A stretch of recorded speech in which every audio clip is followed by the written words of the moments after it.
Let me kind of share some thoughts that I've had recently.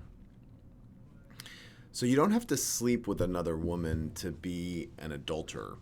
Every time you abandon your dignity, you're cheating on yourself.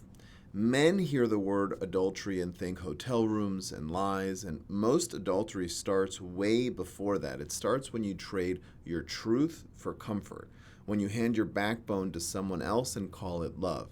That trade is quiet and it's deadly.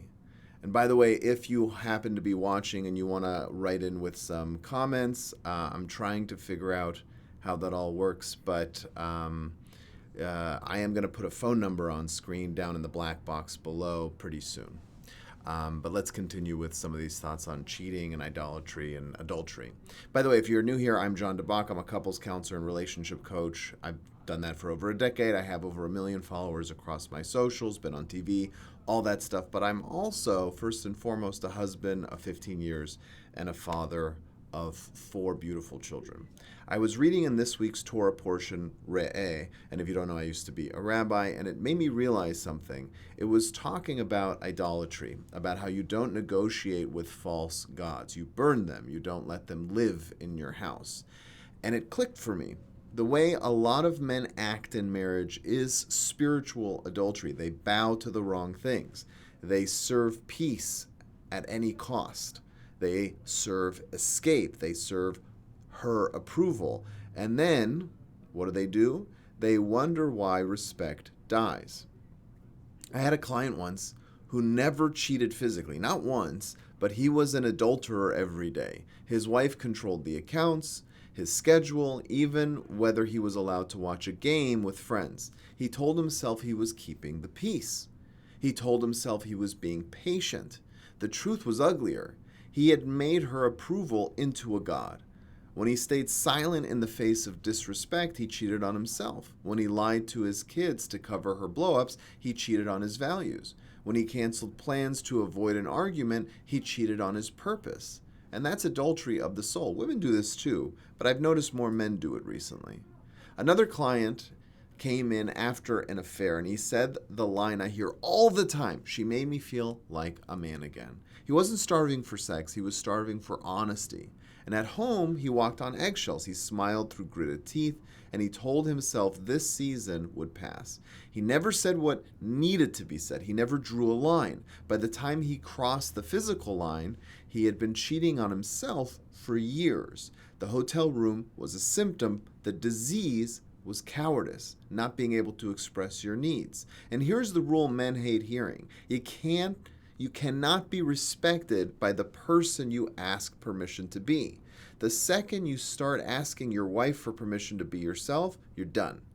Now, that doesn't mean you become a bully. It means you stop asking for permission to tell the truth.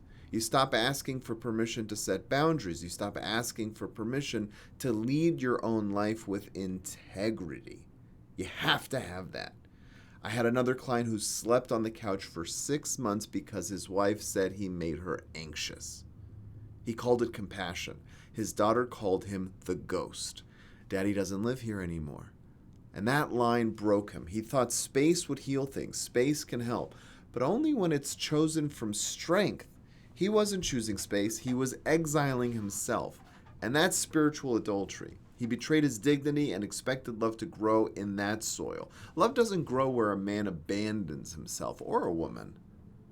Now, let me be crystal clear here. Your wife's pain matters. Her fears matter. Her triggers matter. Compassion's not optional, but compassion without truth rots. If your compassion shows up as silence while your values get trampled, that's not compassion. That's self-erasure dressed up as kindness. You're cheating on the marriage when you disappear from it. It's that simple. Now, a man told me his wife called him names in front of his kids. Happens a lot, actually. With this guy, he kept the peace. He tucked them into bed. He told me he did all the right things. And the next night, guess what? Happened again. And he wanted a script. I gave him a simple one. Say it calmly, not as a threat and not as a question. I love you, and I won't be speaking to like that again. If it continues, I'm going to end the conversation, and we will come back when we can both be respectful. But then you have to follow through. And he did. She cried the next morning and said she didn't know who he was anymore.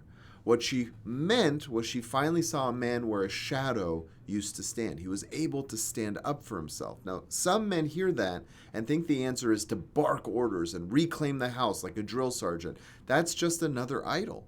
Control is an idol. The goal is not domination. The goal is truth with backbone, calm, steady, consistent truth. You don't raise your voice. You raise your standard. You don't threaten. You choose. You don't punish. You protect the container of the relationship with clear lines and consistent action. That is key. Now, here's the test I give a lot of men. If a camera followed you for a week, would your son learn how a man holds the line with kindness, or would he learn how a man disappears to keep the peace? Would your daughter learn what to expect from a partner with a backbone, or would she learn to accept a ghost of a man because he's nice? Your house is a school. Everyone there is learning from you, even when you say nothing, especially when you say nothing. There's another flavor of adultery that kills marriages. The adultery of escape. You don't have to have an affair to run. Men escape into work, into the phone, into pornography, into the gym, into poker nights that magically coincide with every uncomfortable conversation.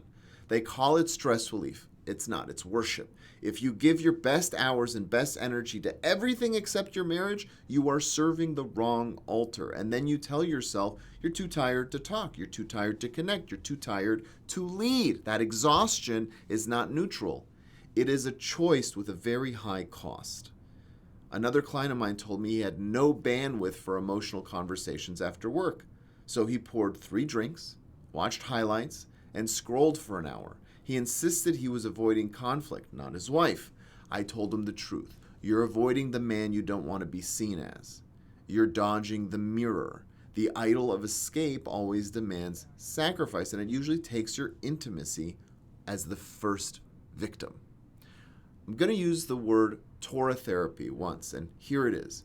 The work is simple to describe. You break your idols and return to truth. That starts with 3 commitments. First, I will tell the truth without cruelty. Second, I will keep my boundaries without drama. And third, I will lead with actions that match my words. Men overcomplicate this. That is a stall tactic. You do not need a 20-point plan. You need to start with one honest sentence today and one line in the sand that you will consistently hold. Let me give you sentences you can steal. I love you, and I will not lie to keep the peace. I love you, and I will not accept yelling or insults. I love you, and I'm not going to negotiate on my values. I will listen fully, and I will speak clearly. If we get heated, I'm going to pause the conversation and come back to it tonight at 8 o'clock. If you insult me, I'm going to end the conversation and resume when we're both respectful. If we go a week without meaningful connection, I will schedule a time, and we will keep it up. I will pursue you, and I will pursue the truth. That is love with a spine. A client once tried this. Okay, he used some of those lines and expected fireworks.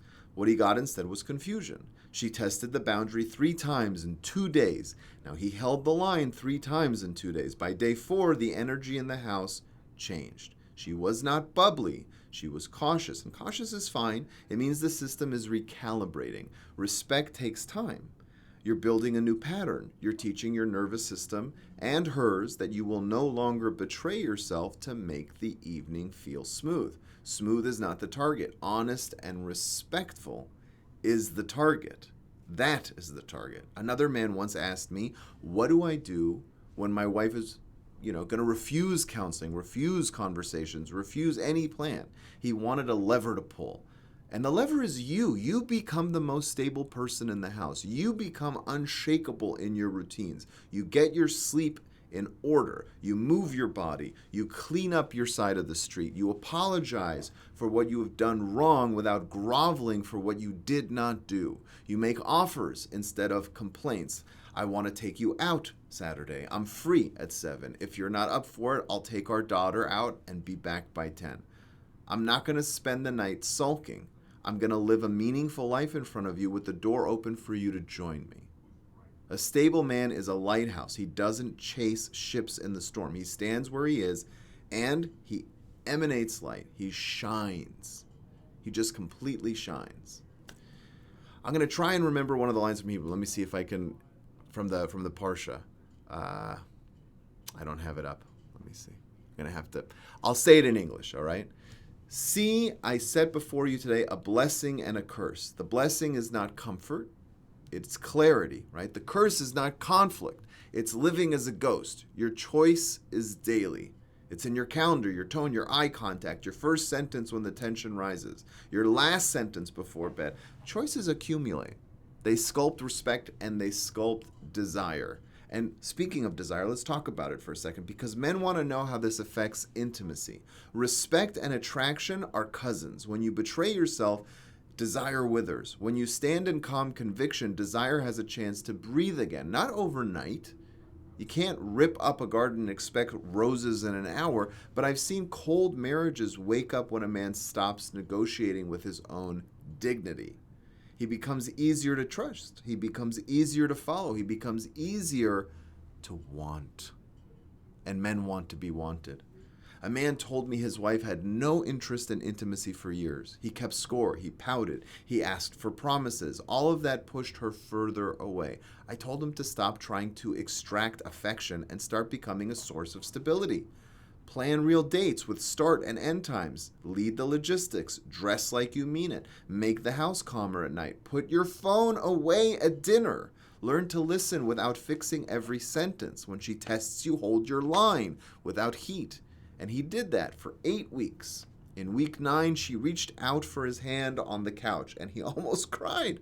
He wanted to ask if it meant more. I told him to shut up and let the moment be small. Just let it be good. Small and good stacks up. Men kill momentum by demanding a declaration. Let the body lead for a while. And guess what? The words will follow. If your wife is harsh, I want you to hear this. Hard wives are often scared wives. Not always. Sometimes people are cruel, but often the hardness sits on top of fear. If you can see the fear without abandoning your boundary, you will change the climate. And say the line that threads the needle. I hear how scared you are, that this will never change. And I will not accept yelling, okay? I'm here, I'm committed, I will take a walk for 20 minutes, and I will come back and we will try again. Now that empathy is as strong as steel. If you have cheated, the work is steeper, but it's still possible. You tell the truth, not the pornographic details, the truth. You answer reasonable questions. You submit to a plan you did not design. You give access that makes you uncomfortable for a little while. You don't beg, you don't defend, you take the hit and you rebuild your word inch by inch. You don't demand forgiveness on a timeline. You're going to be building a man that forgiveness might want to meet one day. That's what you're doing. If you've not cheated, but you've disappeared, confess that. Say it plainly. I've been a ghost in this marriage. I handed you the keys to my dignity and called it love. I'm done with that. I'm going to live with truth, with calmness, and with strength. I'm going to be kind. I'm also going to be clear. You're not always going to like it, but you'll always know where I stand. And that speech terrifies men because it forces them to become the man they claim they want to be. Give the speech anyway. You got to live it. You got to say it and then live it. You're going to fail some days. Expect it. Failing is not the problem. Hiding is the problem. When you slip, repair fast. I raised my voice. That was on me. I'm stepping outside to reset. I will be back in a few minutes, and we'll finish this without insults. The repair is not groveling. It's leadership after a miss. Your kids need to see that. Your wife needs to see that. You need to see that. Everybody misses. We're human. Here's a simple weekly cadence, a rhythm that keeps you honest. One truth conversation for 20 minutes. Phones away. One planning session for logistic. One date that does not turn into a performance review. 1 hour alone for you to do something that makes you feel strong and clear. 1 hour of service in your home that no one sees and no one thanks you for. Strength grows in very quiet hours. Men ask me, when should they leave? And I don't tell people to stay in abuse. Safety comes first. If you're unsafe, get help and get out. If you are safe but miserable, the first move is not the lawyer. The first move is to stop cheating on yourself. If you still want out after 6 months of living with truth and dignity, you will leave as a man who told the truth and kept his word. You're not going to have to drag shame behind you for years, I promise. You don't need your wife to change for you to start. You don't need her agreement to set a boundary. You don't need her applause to be honest. You go first. You stand up. You speak clearly. You keep the house calm when you can. You end conversations that are toxic. You invite connection. You accept no-shows without turning passive-aggressive. You build a life you're proud of inside of your own skin. I'm going to give you one more story. A man in his 40s told me his wife said she was done respecting him. He begged, bargained, and threatened. None of it worked.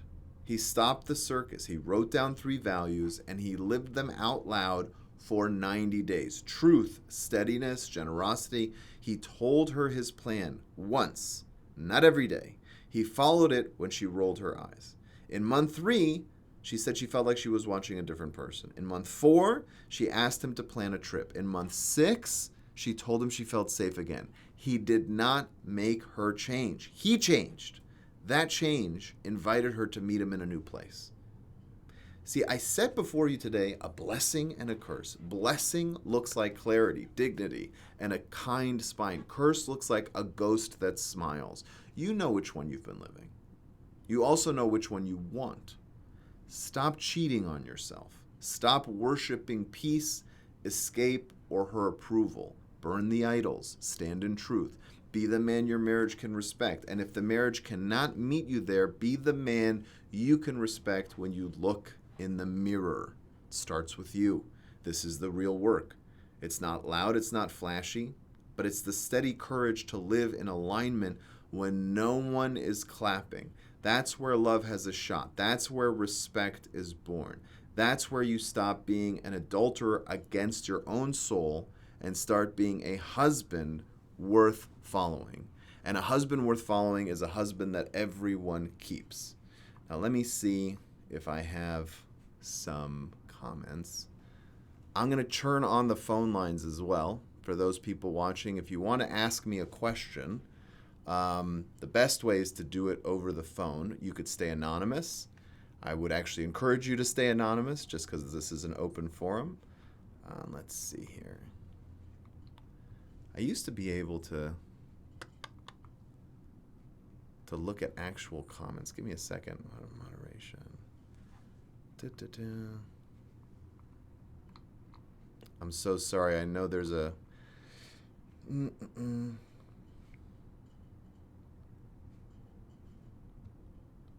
But watching, if you want to ask me a question... I'm so sorry. I know there's a...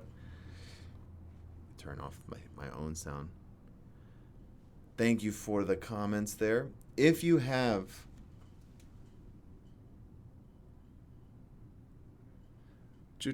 If you have a question, I have a few minutes before I start another appointment.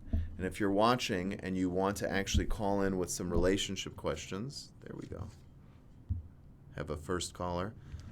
Hello, you're live with John DeBach. Hi, John. My name is, well, I'll stay anonymous. I won't say my name. Sure. I have a question. How does a couple move forward when both have had issues with infidelity? So ironically, it's usually simpler. It's usually simpler because, I hate using the term even up the score, but both of you are able to forgive because there's kind of, usually there's some guilt or shame kind of in doing it yourself, and you kind of feel like, okay, one person doesn't have the leverage over the other. Have you not found that to be true in your relationship? I am not finding that to be true. Okay. So over our 6-year relationship, it started out with him having a physical affair and then multiple emotional affairs. And then about 2.5 years ago, I had 2 physical affairs. Okay. So what I'm finding is I had to work through all of those issues with him, put myself in counseling. We did not attend couples counseling at the time. But I worked through that, and I stayed, and I forgived. But now that I was, quote unquote, the cheater, he's struggling to find forgiveness, even though we're in counseling. It's he's not getting. I don't want to say he's not getting past it, because I know it could take years to get. I still struggle. It could take years to get past this. Yeah. But he's not willing. Or I guess he doesn't have the same capacity as I did for forgiveness and to work through it. Yeah. It's a much bigger struggle for him. So I actually had a client last night that was in a similar situation where it was the roles were reversed. The wife is having a hard time to forgive. It's important for you or your therapist or whoever you're working with, and if you guys were my clients, for example, I would look them in the eye and say, forgiveness is a sign of strength. It is difficult, and it is not an all or nothing thing. You can decide to forgive someone for the evening and go on a date and hold your tongue and push yourself to a place that's uncomfortable. One of the most impactful videos I've seen in a long time, and there are many of them, is when you have a father, or sometimes a mother, but the ones I've seen have been fathers in court forgiving people who have, accidentally or sometimes intentionally killed their own children. And you see that it's hard. It's incredibly hard to forgive. It is an incredible act of bravery to forgive someone. And what happens is he has to understand it doesn't happen in the mind. It really doesn't. It's a leap of faith. So if he has to make a decision if he actually wants to forgive or not first. That's a whole other conversation, and you can go over details and stuff. But if you decide you want to forgive, not forever, but for the night, that's like stepping off a cliff and seeing if the parachute's going to open. And that's okay. And you reserve the right to be angry a little bit later, but for an hour, and you start baby steps. You just little by little, you go and you forgive your wife for an evening, then a weekend, then a week. And eventually what happens is the relationship becomes so valuable that you stop caring as much. It's always going to sting a little. It's always going to sting a little bit when you think about it. But you can grow into that strength. And it takes practice. It takes practice. Yeah. I like that. Just for an evening, try to forgive for an evening, little baby steps. Because we are now a year and a half past my infidelity, and we are so much worse off. We're not better. We're not living together. We're way worse off. I'm sorry to hear that. So I guess, and we are in counseling, but good. It doesn't seem to really be helping at this point. And he did make the comment a couple weeks ago that he feels like it just might not be salvageable at this point. And I guess I struggle because I feel like, well, I was able to work through what he did, but he can't work through what I did. Yeah, and the truth is that's a sign of strength in your forgiveness at the time. Although some people listening would say, yeah, but then you had your own infidelity, so did you really forgive him? So it's like, did you really forgive him, or were you just saying, I'll get even? I mean, there's not to make it so boiled down in simplistic terms, but there's a question there. And so learning to start with that admission might help him.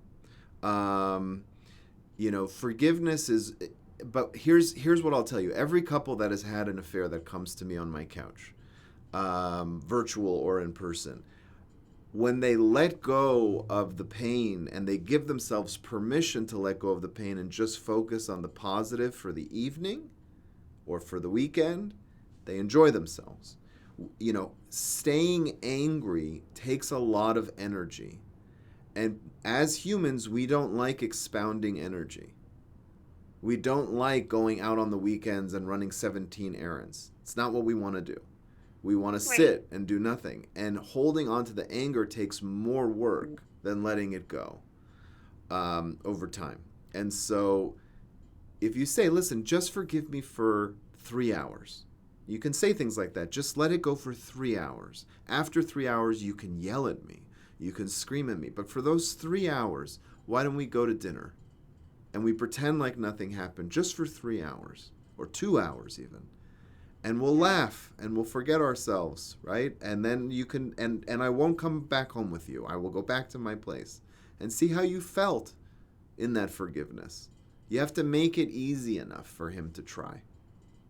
All right? Okay. I like that. That's a good starting point. Thank you. My pleasure. Have a great day. Thanks for calling. Thank you. You too. Bye-bye. I have time for maybe one more question if someone wants to call. The phone lines are open. Otherwise, I got to end the live. I really appreciate everybody watching and listening. It's been a nice little live session here for me. I will wait again for a couple things, and I'll look through to see if there's some comments. And I'm not pointing out the person on the call, but it's a genuine question for understanding. Let's see. Thank you for the live broadcast. Yeah. Thank you for all for listening. Does forgiveness mean giving them the same power, love, and everything, or does forgiveness come with some boundaries? Because the person who is forgiven makes it a himat. I don't know what a himat is. Maybe it's a typo. Maybe it's a term I don't know. Maybe it's another language. All boundaries should exist with or without betrayal. I mean, it's really that simple. Your boundaries should exist with or without the forgiveness. So if there are extra boundaries because the person has betrayed, it should, they should be temporary. I'll give you an example. So if somebody cheated on you emotionally but not physically because they were text messaging with another woman, I think it's appropriate for you to check their phone once in a while. But not forever.